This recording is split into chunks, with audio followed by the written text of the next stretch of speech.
releasing the beast within, metaphorical of acting on their primal nature. The sex scene in this movie is metaphorical of showing Sybil Danning's jugs.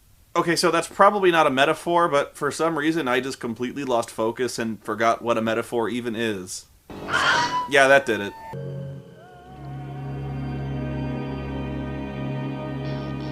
Boo! Hi, honey. Ben? Wow. Things got weird between them almost instantly. You see that dwarf staring at us? Yeah. Should we follow him? Why not? They just saw a dwarf and decided to follow it. Turns out the dwarf works for Stefan, who's organized a group of other werewolf slayers and gathered a load of titanium weapons and other shit. These are our weapons. A dagger, forged from titanium. Holy water. That's for vampires! And a chalice which held the sacred blood of Christ. Don't you have any more conventional weapons? Oh, yes. The 6 demons died. Wax from the sacred candles to protect our ears. Magic holy earplugs? Wax from the sacred candles to protect our ears. Oh my god, that was so stupid. I just felt something blow inside my head. Magic holy earplugs! How would you even know you'd need magic holy earplugs? Oh, come on. Okay, so Reb and the rest of the Belmonts head out to the castle, but storming the castle won't be easy since Stirba knows they're coming and is whipping them into a frenzy by having a huge rave and... Wait, they flew the Howling Band all the way to Transylvania? Were they on the same plane as Reb? The fuck? So anyway, after a shit ton of goofy transformation effects, seriously, these effects are horrendous. The werewolves head out and ambush our heroes.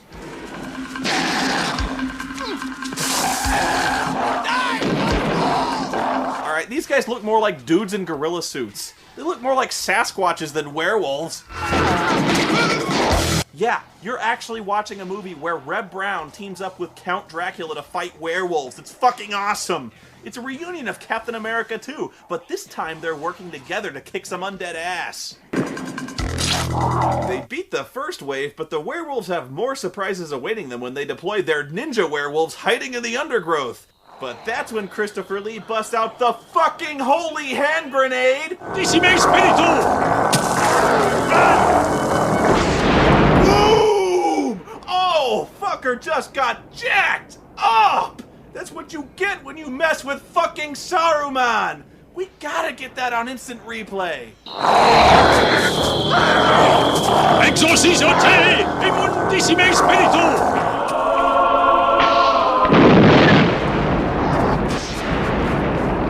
The gate to the castle is guarded by one of the knights who say knee. The dwarf runs up and kicks his ass, which is a shame because if they teamed up, they could easily become Master Blaster. I know, wishful thinking and it won't happen. I guess I'm just still trying to get beyond Thunderdome. Woo! Anyway, Stirba finally steps in and unleashes the magic of Manos, the Hands of Fate, to attack the heroes. Because it's not enough that she's a werewolf, she also has to be Stirba, a werewolf witch. She creates a magic howling noise so loud and powerful it can make your head explode. But her spell doesn't affect them because luckily they packed magic earplugs. What's wrong? I lost my earplugs! Oh shit.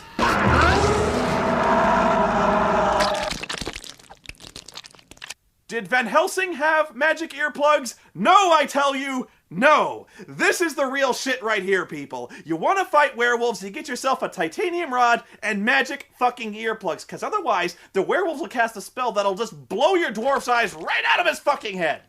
This leads to a scene later on where the dwarf becomes a zombie who dresses like a girl and attacks people with a knife. So Reb has to throw a midget out a window.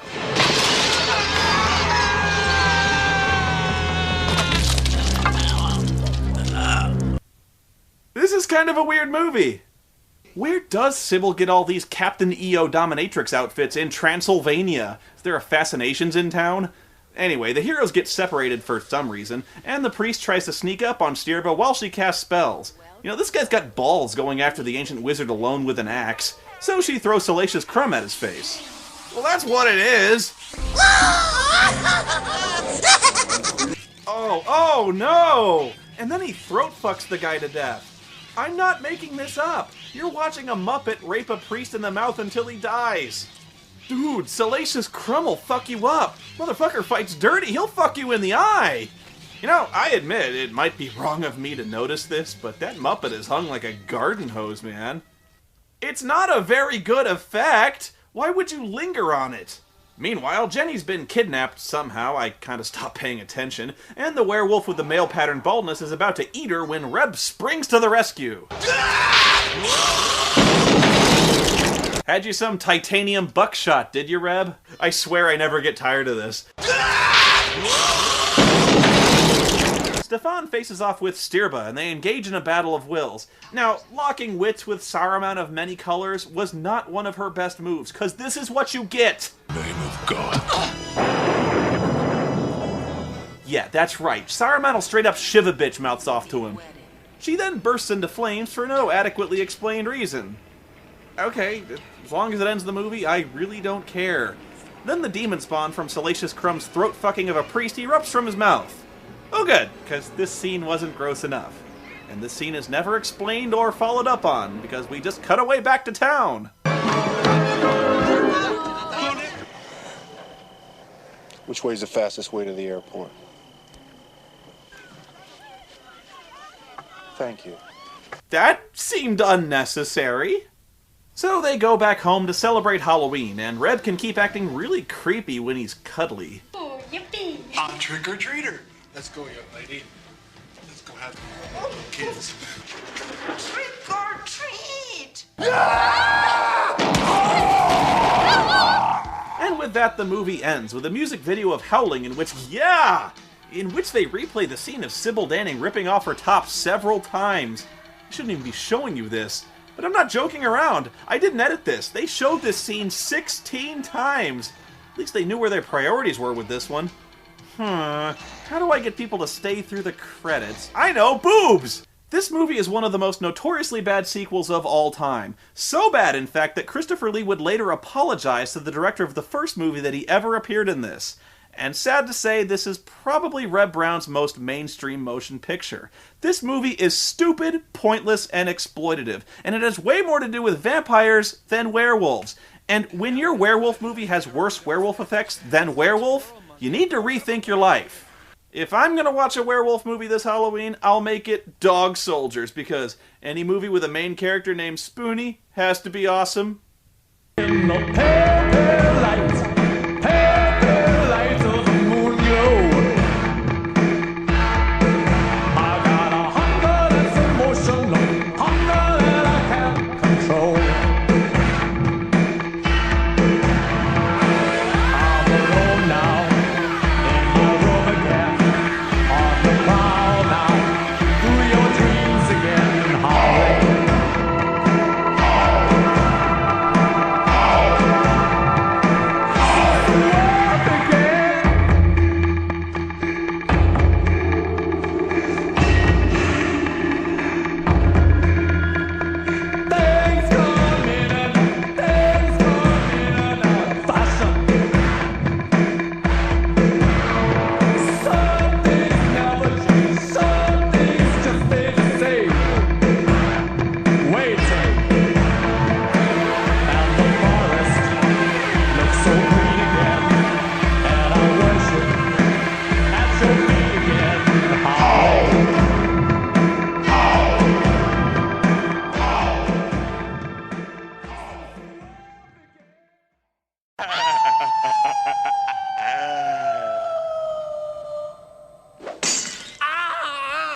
What the fuck's going on?